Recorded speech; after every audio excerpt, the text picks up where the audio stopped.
குட்டீஸ்களா அனைவரும் நமது குட்டி சேனலை சப்ஸ்கிரைப் பண்ணி சப்போர்ட் பண்ணுங்க. வாங்க இப்போ நம்ம எல்லாரும் கதைக்குள்ள போகலாம்.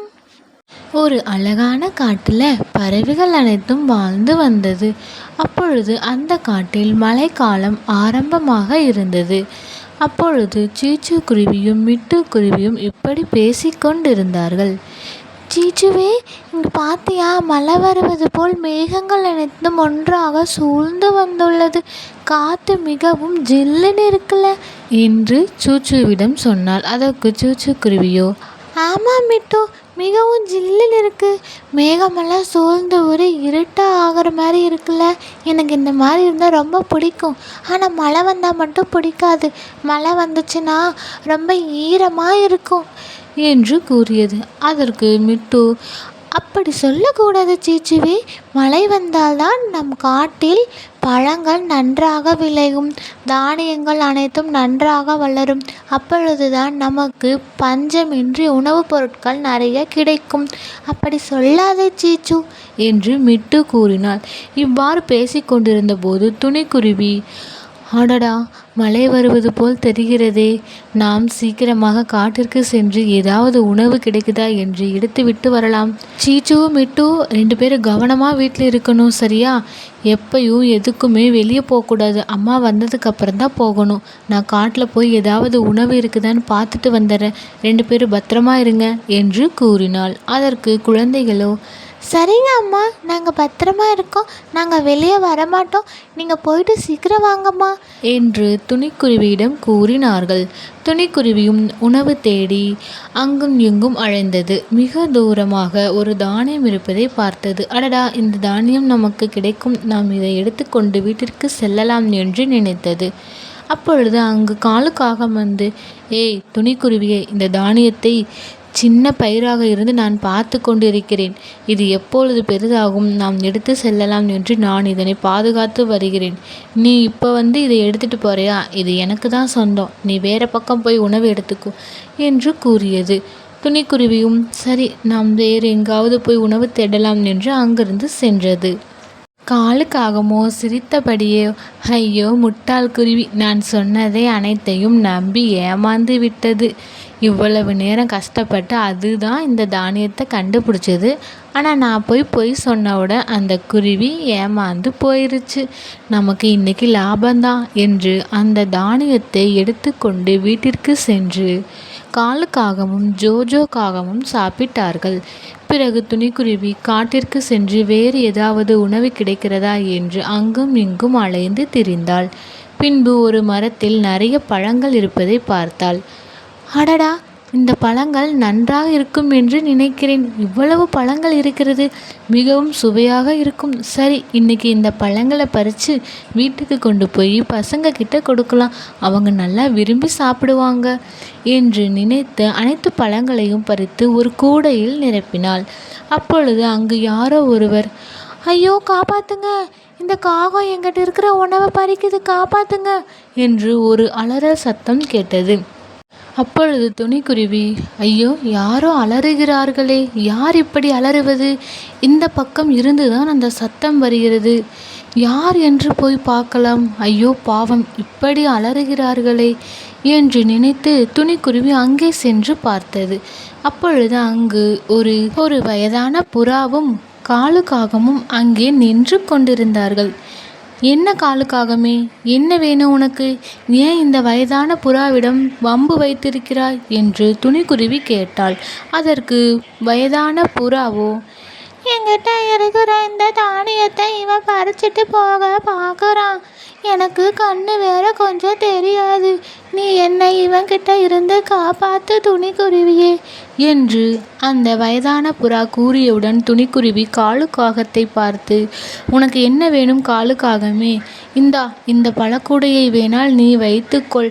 அந்த வயதான புறாவிடம் இருந்து உணவுகளை பறிக்காதே என்று சொல்லி அனைத்து பழங்களையும் மொத்தமாக கூடையோடு காலுக்காகத்திற்கு துணிக்குருவி கொடுத்து விட்டது. காலுக்காகமும், சரி, இந்த பழத்தை தரேன்னு சொல்கிறனால நான் அமைதியாக போகிறேன்.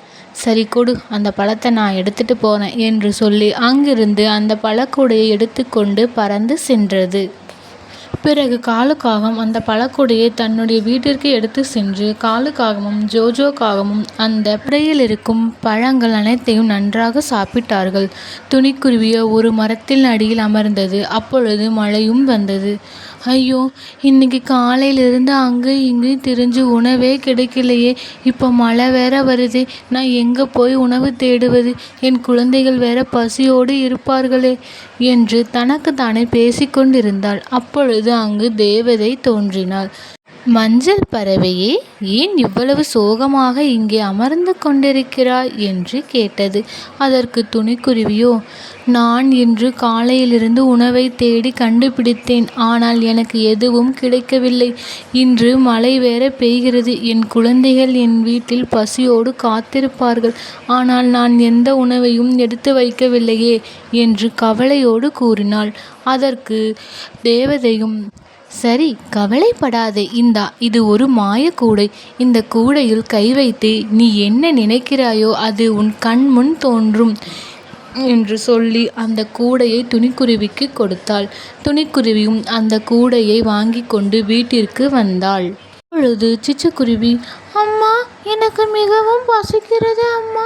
நீங்கள் உணவை எடுத்து வரீங்கன்னு நினைச்சேன். ஆனால் வெறும் கூடை எடுத்துட்டு வந்திருக்கீங்களே என்று கேட்டாள். அதற்கு துணிக்குருவியோ, குழந்தைகளா, இது ஒரு மாயக்கூடை. இதில் கை வைத்து நாம் என்ன வேண்டும் என்று சொல்கிறோமோ அது நம் கண்முன் தோன்றும் என்று அந்த கூடையினுள் கை வைத்து மாம்பழம் வேண்டும் என்று துணிக்குருவி சொன்னாள்.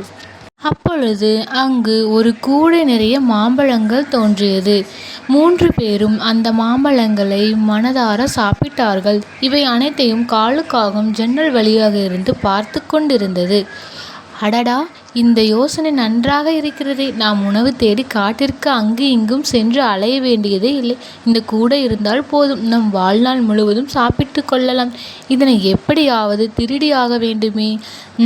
எப்படி திருடுவது என்று யோசித்து கொண்டு அங்கிருந்து சென்றது.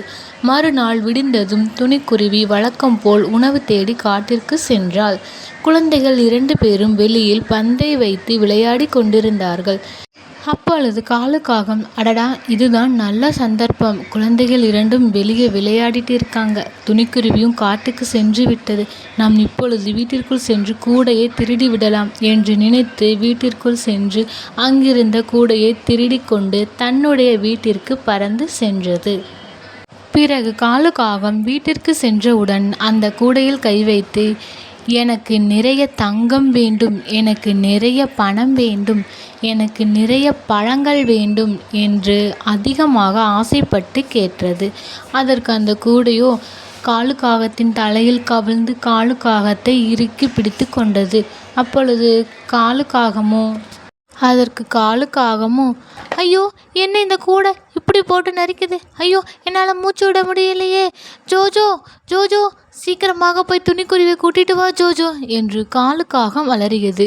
ஜோஜோவோ துணிக்குருவின் வீட்டுக்கு சென்று, துணி அத்தை, எங்கள் வீட்டில் ஒரு கூடை எங்கள் அம்மா காலுக்காகத்தை போட்டு இறுக்கி பிடிக்குது. அவங்களால மூச்சு விட முடியலையா, சீக்கிரம் வாங்க அத்தை என்று கூப்பிட்டான். அப்பொழுது துணைக்குருவியும், என்ன சொல்கிற ஜோஜோ? அப்படியானால் எனக்கு தேவதை கொடுத்த அந்த அழகிய அற்புதமான கூடையை காலுக்காகம்தான் திருடியதா? அதனால்தான் இப்படி நடந்திருக்கிறது. அந்த கூடையை நன்மைக்கு மட்டுமே பயன்படுத்த வேண்டும். தீய வழியில் பயன்படுத்தினால் அது இப்படி தான் நடக்கும். சரி வா, நம்ம 2 பேரும் சீக்கிரம் போகலாம் என்று துணிக்குருவியும் ஜோஜோ காகமும் காலுக்காகத்தின் வீட்டிற்கு பறந்து சென்றார்கள். அங்கு அந்த கூடை காலுக்காகத்திடம், காலுக்காகமே, திமிரு பிடித்த காகமே, நீ சோம்பேறித்தனமாக இருப்பதற்கு ஒரு நல்ல உள்ளம் படைத்த குருவிக்கு கொடுத்த பரிசை தான் இப்படி திருடி கொண்டு வந்து உன் பேராசைக்காக பயன்படுத்துகிறாய். நான் பேராசை பிடித்தவர்களுக்கும் தீய எண்ணம் படைத்தவர்களுக்கும் ஒருபோதும் உதவி செய்ய மாட்டேன். உனக்கு கிடைத்த பரிசு இதுதான். இதோ உன் பேராசைக்காக உனக்கு நான் கொடுக்கும் பரிசு இதுதான், நீ வாங்கிக்கொள் என்று அந்த கூடையும் காலுக்காகத்தின் கழுத்தை போட்டு நரித்தது. அப்பொழுது துணிக்குருவியும் ஜோஜோ காகமும் அங்கு வந்து விட்டார்கள். அப்பொழுது துணிக்குருவி அந்த மந்திர கூடையிடம், மந்திர கூடையே, இந்த காலு காகத்தை மன்னித்து விடு, அவள் தெரியாமல் தவறு செய்து விட்டான், எனக்காக அந்த காலு காகத்தை மன்னித்து விடு என்று துணிக்குருவி கூறியவுடன் அந்த மந்திர கூடையும் காலு காகத்தை கழுத்தை நெருக்குவதை நிறுத்திவிட்டது. நல்ல உள்ளம் படைத்த துணிக்குருவியே, உனக்காகத்தான் இந்த காலு காகத்தை மன்னிக்கிறேன் என்று சொல்லி அந்த கூடை அமைதியாக இருந்தது. துணிக்குருவியும் காலு காகத்தை பார்த்து, ஒருவருக்கு கொடுத்த பொருளை இப்படி திருடினால், அதுவும் பேராசை பிடித்து அந்த பொருளை எடுத்து வந்தால், அந்த பொருள் ஒருபோதும் அவர்களுக்கு உதவியாக இருக்காது. அதுவும் இப்படி நீ எனக்கு தெரியாமல் திருடிட்டு வந்தது மிகவும் தவறான செயல். ஒருபோதும் இந்த தவறை மீண்டும் செய்யாதே காலு காகமே என்று துணிக்குருவி கூறியவுடன் காலு காகம் தான் செய்த தவறை நினைத்து மிகவும் வருத்தப்பட்டது. குட்டீஸ்களா, இதிலிருந்து நாம் கற்றுக்கொள்வது என்னவென்றால், நாம் சோம்பேறித்தனமாக இருந்தால் அது நமக்கே ஆபத்தாக வந்து முடியும். மற்றும் ஒருவருக்கு கொடுத்த பொருளின் மீது நாம் ஆசைப்படவோ பேராசைப்படவோ கூடாது. அந்த பொருளை நாம் அடையவும் நினைக்கக்கூடாது. அப்படி நினைத்தால் இப்படிதான் தவறு நடக்கும். எனவே குழந்தைகளாகிய நீங்கள் யாருடைய பொருளுக்கும் ஆசைப்படக்கூடாது. ஓகே குட்டீஸ், இன்று கதை முடிந்தது. அனைவரும் நமது குட்டி சேனலை சப்ஸ்கிரைப் பண்ணி சப்போர்ட் பண்ணுங்க. தேங்க்யூ.